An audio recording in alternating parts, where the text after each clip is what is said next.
رحمان او مهربان خدای د دې قرآن ښوونه کړې ده.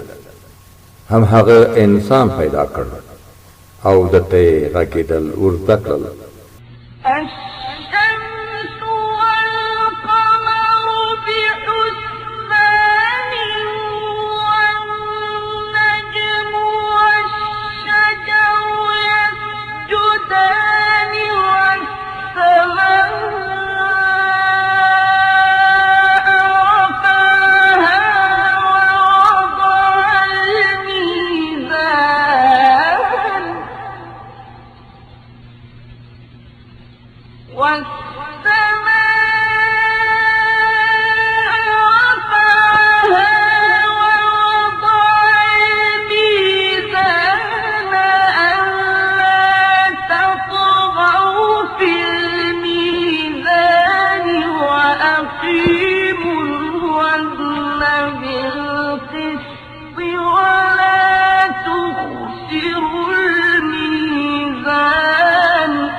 المر او سپوږمۍ د یوه حساب پابند دي او ستوري او ونه دواړه ټول سجده کوونکي دي.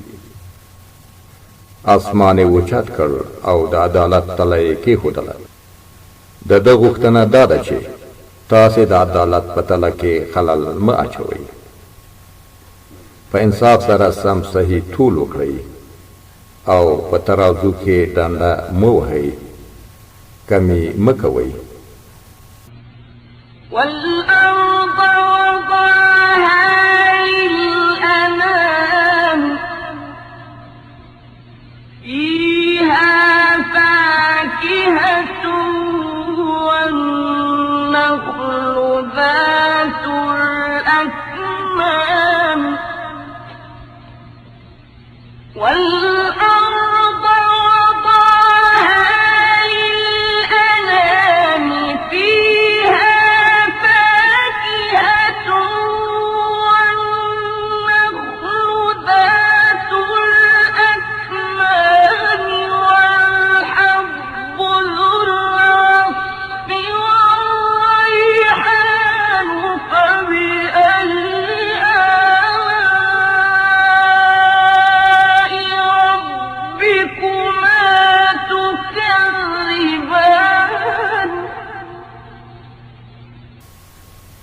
ځمکه یې د ټولو مخلوقاتو لپاره وغوړوله.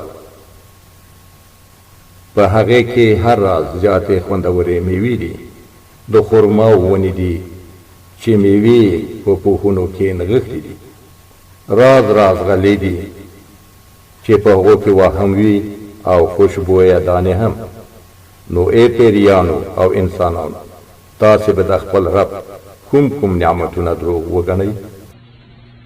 خلق الإنسان من صلصال كالفخار وخلق الجن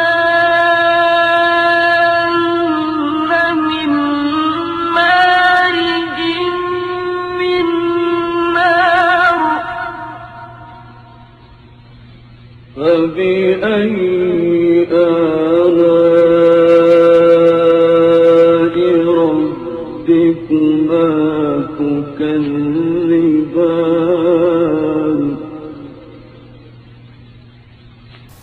انسان یې لکه دوړې غوندې کړنګېدونکې وچې ورستې خټې څخه پیدا کړ او پیره یې د اور د شغلې څخه پیدا کړ. نو ای پیریانو او انسانانو، تاسې به د خپل رب کوم نعمتونه دروغ وګڼئ؟ رب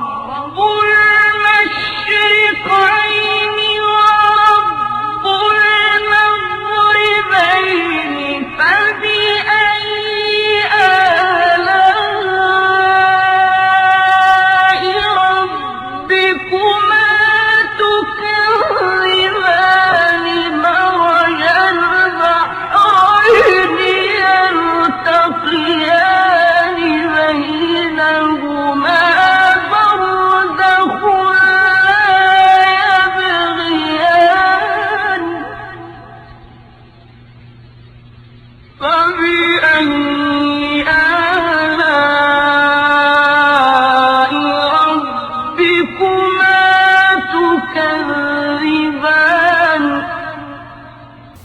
د دوانو ختیځونو او دوانو لیدیځونو مالک او پروردگار هم هغه دی. نو ای پیریانو او انسانانو، تاسو به د خپل رب کوم نعمتونه درو وګڼئ. دوه سمندرونه یې خوشې کړل چې سره یو ځای شي. بیا هم د هغو ترمنځ یوه پرده حائله ده چې هغوی ترېنه تېری نه کوي. نو ای پیریانو او انسانانو، تاسو به د خپل رب کوم نعمتونه درو وګڼئ.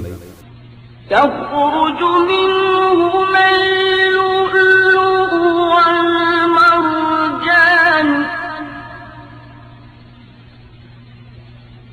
فبأي آلاء ربكما تكذبان وله الجوار المنشآت في البحر كالأعلام فبأي آلاء